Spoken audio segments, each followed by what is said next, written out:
Hello guys, welcome back to Loggery. How are you all doing? I hope all of you are doing great, all of you are fine and safe.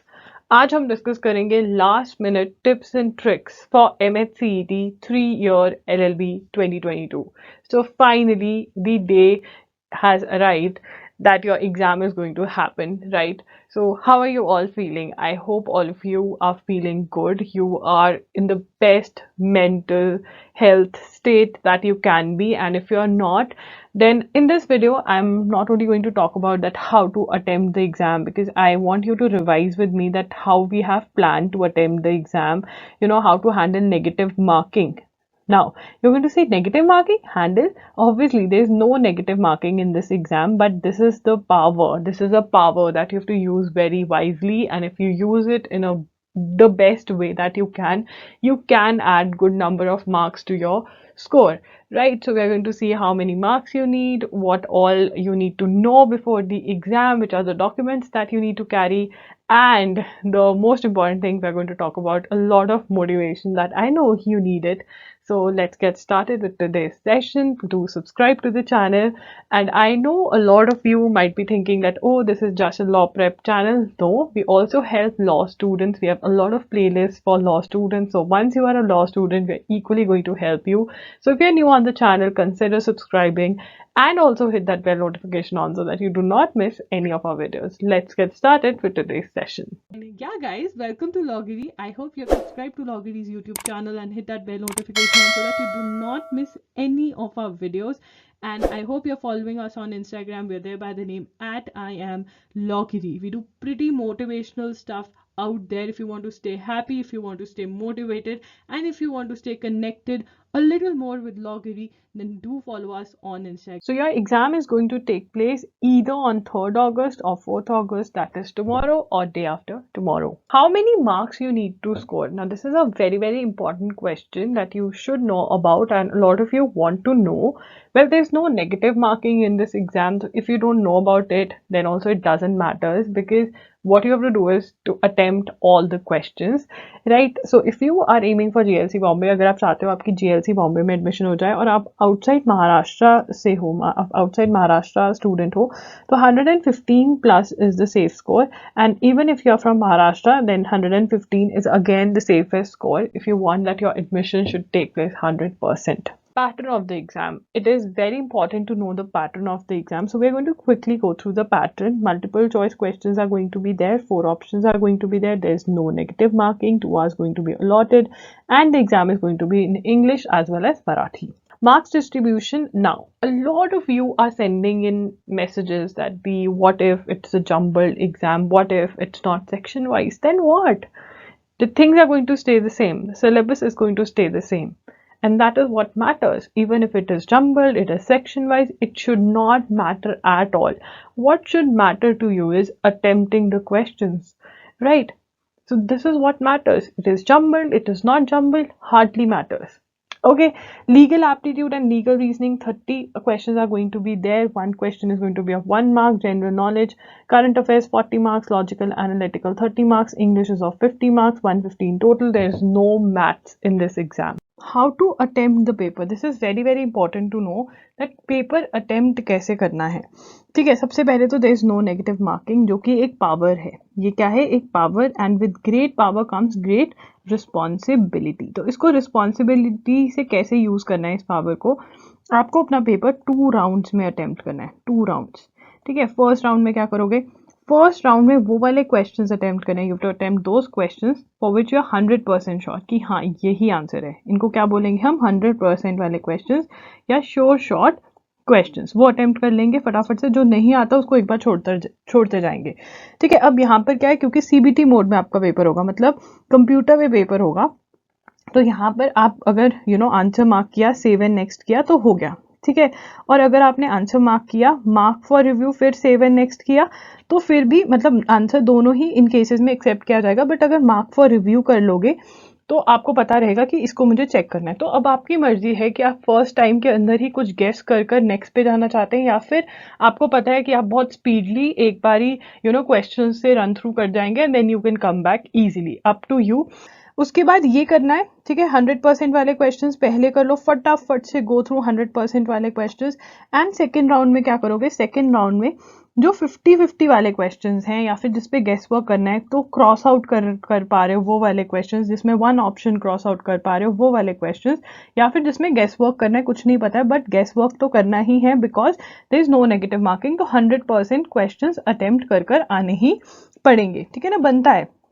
तो ये आपको करना है। अब एक और जो आपको यहाँ पे मैं टिप दे देती हूँ वो ये है कि आप क्या करो, जैसे ये है, ठीक है, ये मैंने अपनी जो वहाँ पे रफ शीट मिलेगी उस पर लिख लिया कि मेरा क्वेश्चन 8, ठीक है, या फिर ऐसे बॉक्स बनाने की भी जरूरत नहीं, अगर बना लोगे तो बहुत सही रहेगा। मान लो ऐसे मैंने एक टेबल बना लिया, क्वेश्चन नंबर 8, मान लो ये किसी करंट अफेयर्स के लिए या फिर किसी का नाम पूछा हुआ है, या फिर ये पूछा हुआ है कि हमारी जो रीसेंट प्रेसिडेंट अपॉइंट हुआ इनका नंबर क्या है, तुम इसमें कंफ्यूज हो गए तो तुमने लिख दिया प्रेसिडेंट, ठीक है ना। जो अगर ऐसा कोई क्वेश्चन अगर नाम लिख दोगे, कई बार क्या होता है, अब क्यों मैं चाह रही हूँ कि तुम 2 बार पेपर को देखो। फर्स्ट टाइम में 100% वाले क्लिक हो गए, वेरी गुड। सेकंड टाइम जब जाओगे ना क्वेश्चन पे, कई बार हमारा दिमाग सोचता रहता है क्या था, मतलब हम सबकॉन्शियस माइंड में हमारा फिर याद होता है अरे ये था। तो अगर हमारा टेबल बना होगा, हम फटाफट से उस क्वेश्चन पे जाएंगे, क्लिक करेंगे डायरेक्टली और मार्क कर अपना चलते बनेंगे। तो जहां पर हमारा शायद 0 होता आंसर, वहां हमें +1 मिल जाएंगे। तो ये बहुत ज्यादा होता है। एंड कभी कभी जब हम क्वेश्चन को दोबारा पढ़ते हैं तो हमें याद आ जाता है, हमारी सबकॉन्शियस जो है हमें बताती है कि हाँ हमने ये पढ़ा था और ये इसका सही वो है, ठीक है। तो ये करने से भी बहुत ज़्यादा मार्क्स बढ़ेंगे। पिछले साल बहुत सारे बच्चों ने बोला कि the it was really really helpful, क्योंकि हमने 2 राउंड्स में पेपर अटेम्प्ट किया था, ठीक है। Section wise tricks and tips की बात कर लेते हैं। रीडिंग कॉम्प्रिहेंशन के अंदर आपको पहले क्या करना है, पहले क्वेश्चंस विदाउट ऑप्शंस पढ़ने हैं, मतलब क्वेश्चंस पढ़ने हैं विदाउट ऑप्शंस। फटाफट से क्वेश्चंस देखो, फिर जाओ पैसेज पे जहाँ पे लग रहा है कि यहाँ पर आंसर हो सकता है किसी क्वेश्चन का, उसको अंडरलाइन करो। फिर आओ क्वेश्चन पर, जब पैसेज पढ़ लिया फिर क्वेश्चन पढ़ो। अगर लगता है कि आंसर बिना पैसेज पढ़े भी आप दे सकते हो, कई बार पैसेजेस ऐसे होते हैं, तो गो हेड। अगर आपको लग रहा है कि नहीं मुझे एक बार पैसेज की कुछ लाइंस पढ़नी पड़ेंगी, वो पढ़ो। This is the best way to go for the RC. अगर आप बिना क्वेश्चन पढ़े आरसी अटेम्प्ट करते हो तो आपके माइंड को पर्पस ही नहीं पता है कि आप ढूंढ क्या रहे हो, ठीक है ना। तो आप एक पर्पस के साथ नहीं पढ़ रहे हो रीडिंग कॉम्प्रिहेंशन।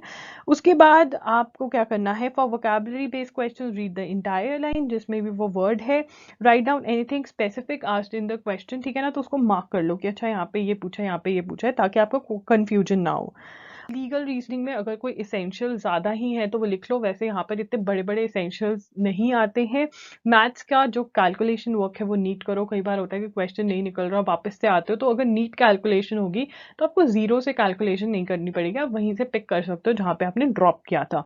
करंट अफेयर्स के लिए जब भी क्वेश्चन पढ़ा तो ऑप्शंस नहीं पढ़नी है, पहले टिंग अपने दिमाग में आंसर देना है और फिर ऑप्शंस देखने हैं, सो दैट ज्यादा कंफ्यूजन ना हो। बोनस टिप्स के अंदर read the questions and options very carefully. True बोला है, फॉल्स बोला है, करेक्ट बोला है, इनकरेक्ट बोला है, अजम्पशन बोला है, ये सब तुम्हें अच्छे से पढ़ना है। जल्दी जल्दी में करेक्ट को इनकरेक्ट, इनकरेक्ट को करेक्ट नहीं पढ़ना है, अच्छे से पढ़ना है।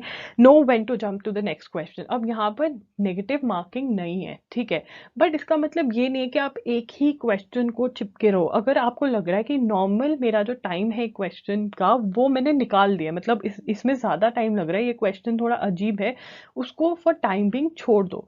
पहले वो वाले क्वेश्चंस कर लो जो फटाफट फटाफट हो रहे हैं, फिर वापस आप उस क्वेश्चन पे आ सकते हो जो ज़्यादा टाइम ले रहा है। बट स्टार्टिंग में, मतलब पहली बार में ज़्यादा टाइम मत दो, अनलेस एंड अनटिल पूरा पेपर हो गया फिर आप आओ वापस उस क्वेश्चन पे।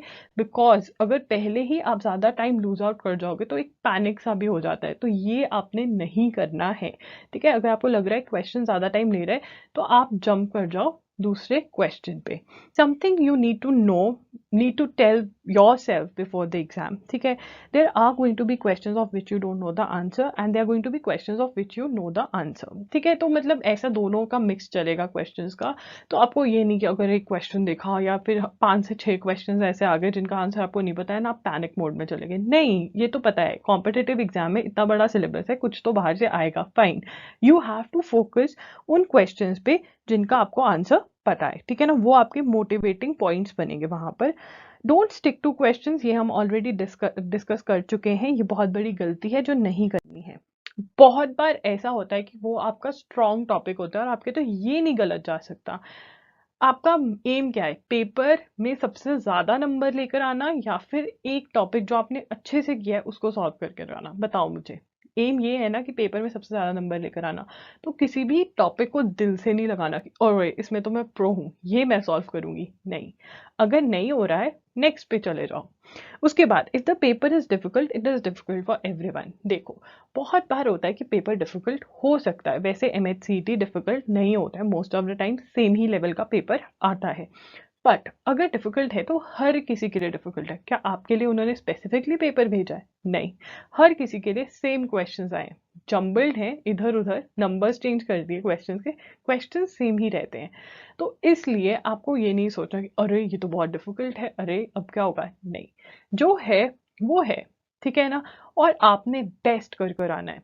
एक बात हमेशा याद रखना, जो मैं आपको ये याद रखना है कि आप एक लॉयर बनने जा रहे हो। क्या बनने जा रहे हो? लॉयर। और लॉयर को ना इमीडिएटली सब चीजें सोचनी होती हैं। मतलब एक प्रॉब्लम आई, उसका सोल्यूशन तभी की तभी सोचना है। डर नहीं जाना है कि अरे ये तो मैंने सोचा ही नहीं था, ये तो हो ही नहीं सकता, पेपर डिफिकल्ट आ गया, ठीक है, कुछ ऐसा आ गया जो कि करा ही नहीं है। कोई बात नहीं, देखो क्या कर सकते हो, ठीक है।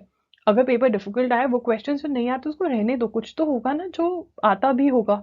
और कई बार ऐसा होता है कि स्टार्टिंग के 3 से 4 से इवन 10 क्वेश्चंस भी कभी कभी वो जानबूझ के डिफिकल्ट डालते हैं कि आप डर जाओ। तो आपने डरना तो है नहीं, क्योंकि आप एक लॉगियन हो। आपने बस वो क्वेश्चंस ढूंढ कर करते जाने हैं जो आपको आते हैं, बस यही करते जाना है, दैट्स इट। डरना तो बिल्कुल ही नहीं है। पैनिक आएगा ना तो पैनिक को है ना कल आना, अभी बहुत बिजी हूँ मैं, अभी नहीं कर सकते, अभी मुझे पेपर देना है, सिंपल। इतना कर दिया ना तो विनर हो तुम, मेरे आंखों में तुम विनर हो, ठीक है। If the paper is difficult, difficult for everyone, in such a situation, you need to be solution oriented. Ask yourself, what best I can do right now? ये सबसे अच्छा फ्रेज है, what best I can, क्या कर सकती हूँ मैं सबसे अच्छी चीज अभी, वो करो, ठीक है। whenever panic, anxiety, worry, shock, irritation is there, तब क्या करना है? देखो, आपको अपना थॉट जो है वो चेंज करना है, अभी से करना स्टार्ट कर दो, आज से ही। आपके दिमाग में क्वेश्चन आएगा, अरे अगर ये आ गया, अरे अगर वो आ गया, क्या कर सकते हो? अभी कुछ कर सकते हो? अरे मेरा मॉक में स्कोर इतना आ रहा है, इतना कट ऑफ है, ये है, अभी क्या कर सकते हो? अभी आप अपने आप को बोल सकते हो कि मैंने 12 तक पढ़ाई पढ़ाई पढ़ाई करी है। अब मैंने इस एग्जाम में जितना भी पढ़ा है, पढ़ा ही है कुछ ना कुछ, चाहे 1 मिनट पढ़ा है, 1 घंटा पढ़ा है, एक दिन पढ़ा है, 10, 20, 30, 40, 50, 60, 100, जितने भी दिन पढ़ा हो, पढ़ा तो है ना। तो बस वहां पे ढूंढ लूंगी कोई क्वेश्चंस जो मुझे आते होंगे और मैं वो करूंगी। Please stop following those Telegram groups, I request you guys, इतने सारे हैं, मैंने ज्वाइन करके देख लिए and it is so traumatising. कोई भी कुछ भी लिख देता है, कुछ फिल्टर्ड नहीं है वहां पर। और अगर आपको लगता है ये सब चीजें आपको हिट करती हैं, और मैं आपको एक बात बता दूं, अगर आपको लगता है आप बहुत स्ट्रांग हो, नहीं हिट करती, तो यू आर रॉन्ग, करती हैं हिट ये सब बातें जो लोग बोलते रहते हैं, अरे ये हो सकता है, वो हो सकता है। क्या पता उनका एजेंडा ही ये हो कि मैक्सिमम लोगों को डरा दो। और क्या पता इन ये लोग हैं जिनके साथ मैं भाग रहा हूँ रेस के अंदर, तो अगर ये पीछे रह जाएंगे तो बढ़िया हो जाएगा। स्टॉप फॉलोइंग सच ग्रुप्स, चाहे वो व्हाट्सएप है, टेलीग्राम है, कोई भी।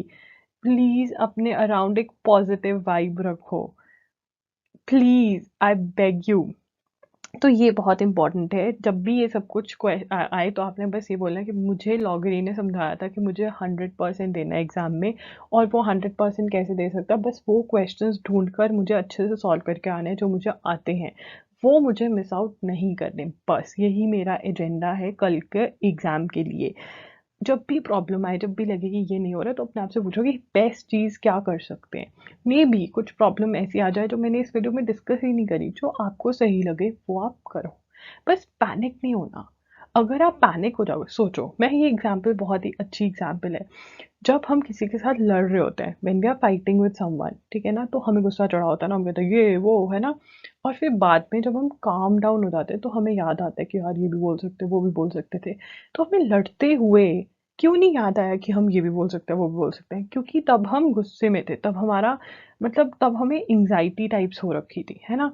पर जब हम काम होते हैं तो हमें हर चीज़ का सोल्यूशन बहुत आराम से मिल जाता है ना। और कभी कभी हमें लगता है हमने लड़ाई भी फालतू में करी, लगता है या नहीं? ये नो कमेंट करके ज़रूर बताना।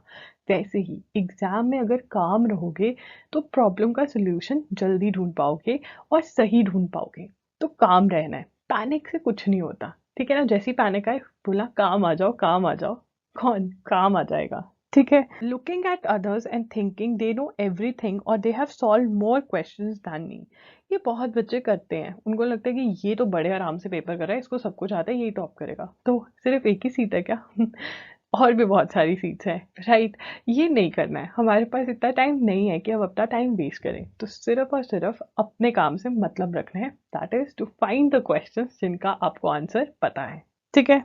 अगर हम पेपर की बात करें तो वहाँ पे इन्होंने बोला है कि एग्जामिनेशन जो होगी वो ऑनलाइन मोड में होगी, कंप्यूटर पे होगी, इंग्लिश और हिंदी लैंग्वेजेस प्रोवाइड करी जाएंगे, एमसीक्यू फॉर्मेट में होगा, सबसे सही जो आपको आंसर लग रहा है वो आपने मार्क करना है। Only when candidate has submitted the answers by clicking on save and next, save and next पे क्लिक करते हो, आंसर मार्क कर दिया है, सेव एंड नेक्स्ट पे क्लिक करते हो तब आपका वो आंसर लेंगे, या फिर mark for review and next भी करते हो तब भी आपका आंसर वो ले लेंगे, एक्सेप्ट कर लेंगे, ठीक है। जो क्वेश्चन पैरेट होगी वो होगी, you have not visited the question yet, you have not answered the question, you have answered the question, you have not answered the question but have marked the question for review, you have answered the question but, अब ये आपको है तो कभी भी answer करो तो save and next जरूर करो। एंड अगर मार्क करके मार्क डेट फॉर रिव्यू भी किया तब भी वो आंसर आपका एक्सेप्ट करेंगे। The marked review status simply acts as a reminder that you have to have set to look at the question again. If an answer is selected for question that is marked for review, the answer will be considered in evaluation, ठीक है ना। तो ये आपको याद रखना है। Click on the, अगर मार्क करके आंसर फिर आप मार्क्ड इट फॉर रिव्यू करते हो तभी वो कंसिडर होगा। अगर आपको आंसर पक्का पता है तो आप मार्क करके सेव एंड नेक्स्ट करते हो तब भी वो आंसर आपका एक्सेप्ट करेंगे, ठीक है। कल डॉक्यूमेंट्स क्या क्या लेकर जाने हैं, देखिए आपको hall ticket with affix photo and valid photo ID card in original, ठीक है। Original proof for change in name if any, तो आपको ओरिजिनल फोटो आईडी कार्ड लेकर जाना है, जैसे कि Aadhaar card, PAN card, driving licence, latest college ID, ठीक है। आधार कार्ड ले जाओ, सबसे बेस्ट है, ड्राइविंग लाइसेंस, पैन कार्ड, ये सबसे बेस्ट रहते हैं। और 1 बॉल पॉइंट पेन भी लेकर जाना है। बहुत बच्चों का क्वेश्चन होता है दी हम रफ वर्क कहाँ पे करेंगे, हम शीट लेकर जा सकते हैं। इन्होंने बहुत क्लियरली मेंशन किया है कि वहां पर वो आपको शीट देंगे, a sheet of paper will be provided which can be used by the candidate for rough work और taking down the question number you would like to review at the end. तो ये इन्होंने खुद ही हमें tip दे दिया कि अगर आपको कुछ क्वेश्चन ऐसा लग रहा है कि हाँ मुझे ये दोबारा देखना है, तो आप वो क्वेश्चन, क्या होता है मान लो 4th क्वेश्चन है मुझे रिव्यू करना है, तो आप लिख सकते हो शॉर्ट में ये क्वेश्चन किस बारे में, मे बी ये कॉन्ट्रैक्ट के बारे में है, ठीक है। फिर मतलब अगर आप एक ऐसी अपनी एक लिस्ट और टेबल बना लोगे तो आपको पता रहेगा कि हाँ ये वाला क्वेश्चन मुझे पता नहीं, तो कई बार क्वेश्चन ढूंढने में बहुत टाइम लग जाता है, तो ये वाला टेबल अगर आप अपनी रफ शीट पे बनाओगे तो बहुत ही हेल्पफुल रहेगा। तो गाइस कल आपका पेपर है, डरना बिल्कुल भी नहीं है। मेरे ख्याल से मैंने आपको सब कुछ बता दिया है कि आपको कैसे क्या करना है, मोटिवेटेड रहना है। डर लगना बहुत ही नॉर्मल बात है, हम ह्यूमन बीइंग्स हैं, डर तो लगेगा ही, हर किसी को लग रहा है, ठीक है ना। बट जीतेगा कौन? जीतेगा वो जो इस डर को थोड़ा सा साइड बाय कर देगा। साइड बाय कैसे करना है वो मैंने बता दिया आपको। अपने साथ आज बैठोगे और अपने आप को पूछोगे कि क्यों लग रहा है डर मुझे। डर कहेगा कि अगर ये एग्जाम तुम क्लियर नहीं कर पाए तो क्या होगा, तो तुम कहना कोई बात नहीं, मुझे अपने ऊपर भरोसा है कि मैं कुछ ना कुछ तो अच्छा ही करूंगा, बट पहले ये अपॉर्चुनिटी मुझे अच्छे से इसका यूटिलाइजेशन करना है कि मुझे अपना पेपर अच्छे से देना है, बस डर भाग भाग जाएगा। बट अगर आप डर को पानी डालोगे, पानी डालना मतलब अगर आप डर को कहोगे अच्छा अगर पेपर ना क्लियर हुआ हो फिर तो मुझे पता नहीं क्या होगा, फिर तो मुझे किसी बुरे लॉ स्कूल में एडमिशन लेनी पड़ेगी, ये करना पड़ेगा, वो करना पड़ेगा, नहीं। अगर आप उस डर को साइड बाय कर दोगे तो बहुत सही रहेगा। बेस्ट वे बताऊं क्या है? अपने जो अंदर से आवाज आती है ना, उसको बोलो मैं तुम में इंटरेस्टेड नहीं हूँ भी। वो आवाज इतनी ईगोइस्टिक है, साइड हो जाएगी अपने आप ही। उसके साथ लड़ो नहीं, प्यार से उसको बोल दो मैं तुम में इंटरेस्टेड नहीं हूँ, ये भी हेल्प करेगा। तो इसलिए अगर डर लगे तो थॉट को चेंज करो, डर कर नहीं या लड़कर नहीं, थॉट को प्यार से चेंज करो। अपने माइंड को जो वो अंदर से आवाज आ रही है उसको बता दो कि मैं तुम्हें इंटरेस्टेड नहीं हूँ। अगर आप ये करोगे आई एम 100% श्योर ये जरूर हेल्प करेगा, ठीक है ना। बाकी अगर कुछ भी बात है तो आप कमेंट सेक्शन में लिख सकते हैं। आई प्रॉमिस मैं ट्राई करूंगी कि मैं आपको रिप्लाई कर सकूं। ऑल द वेरी बेस्ट, मेरा आशीर्वाद तुम लोगों के साथ है। जब आपका एग्जाम हो जाएगा मेरे साथ जरूर शेयर करना है एग्जाम कैसा हुआ और लॉगरी ने आपकी हेल्प कैसे करी एग्जाम की प्रेपरेशन में। और अगर एग्जाम क्लियर हो जाता है तब भी ज़रूर शेयर करना। एंड लॉगिरी को सब्सक्राइब करे रखना, because as a law student इस बार हम आपकी बहुत बहुत हेल्प करने वाले हैं, बहुत अच्छे प्लान्स हैं मेरे। तो यस, अगर अभी तक सब्सक्राइब नहीं किया है लॉगिरी को तो कर लो, हेल्प करेगा। ठीक है, मेरा आशीर्वाद तुम्हारे साथ है। All the very best, bye bye, take care, लॉगिरी साइनिंग ऑफ।